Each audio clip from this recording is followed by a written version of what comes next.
Magandang gabi, Pilipinas. Bayan kapwa umaasa ang Pilipinas at South Korea. Nahuhupa na ang kaguluhan sa Middle East. Hinihiyag yan sa bilateral meeting ni Pangulong Ferdinand R. Marcos Jr. at South Korean President Lee Jae-myung kung saan 10 kasunduan ang pinagtibay. Yan ang ulat ni Clazel Pardilla. Napalalim at napatatag pa ni Pangulong Ferdinand R. Marcos Jr. ang ugnayan ng Pilipinas at South Korea kasunod ng state visit ni President Lee Jae-myung sa bansa. Dumating si President Lee kahapon bilang tugon sa imbitasyon ni Pangulong Marcos Jr.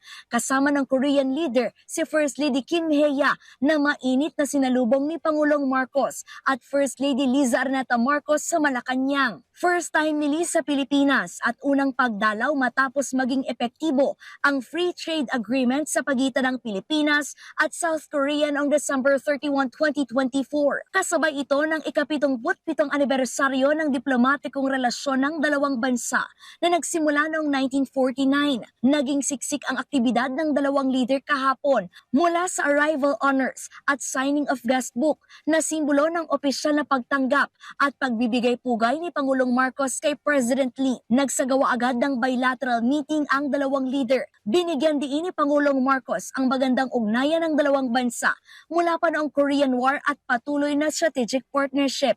Nagpalitan din ng pananaw ang dalawang leader hinggil sa South China Sea at sitwasyon sa Korean Peninsula at iginiit ang kahalagahan ng rules-based order at pagsunod sa international law. Our closer defense, security, and maritime cooperation reflects our mutual trust as we respond to a rapidly evolving international security environment. Our free trade agreement has brought about new opportunities for trade and investment, the export of bananas and other tropical fruits, and jobs for our peoples. We look forward as well to your continued support for our major infrastructure projects. Our relations have come a long way. Sinaksihan ni Pangulong Marcos at President Lee ang 10 bilateral agreements. Sumasaklaw ito sa pagpapaigting ng depensa at maritime cooperation ng dalawang bansa, kabilang ang pagbili ng mga kagamitan na magpapalakas sa Armed Forces of the Philippines.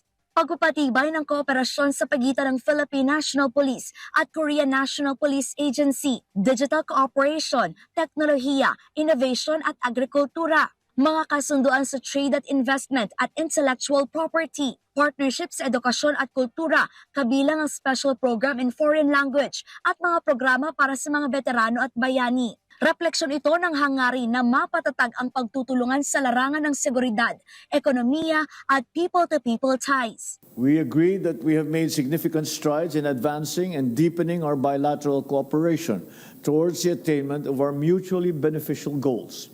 We acknowledge the efforts of both sides to enhance bilateral trade and investment, and we look forward to realizing the full potential of the Philippine Republic of Korea Free Trade Agreement for the benefit of both our peoples. Nagtapos ang mga aktibidad sa isang state banquet, simbolo ng mataas sa pagkilala ng Pilipinas sa relasyon ng dalawang bansa. Pinasalamatan ni Pangulong Marcos ang South Korea sa suporta nito sa modernisasyon ng sandatahang lakas at Philippine Coast Guard, pamumuhunan sa shipbuilding at semiconductor industry, mga proyektong pang-infrastruktura tulad ng Panguil Bay Bridge at mga programa sa kalusugan, agrikultura, enerhiya at artificial intelligence. Pinahalagahan ng Pangulo ang pangangalaga sa kapakanan ng mahigit 70,000 Pilipino sa South Korea.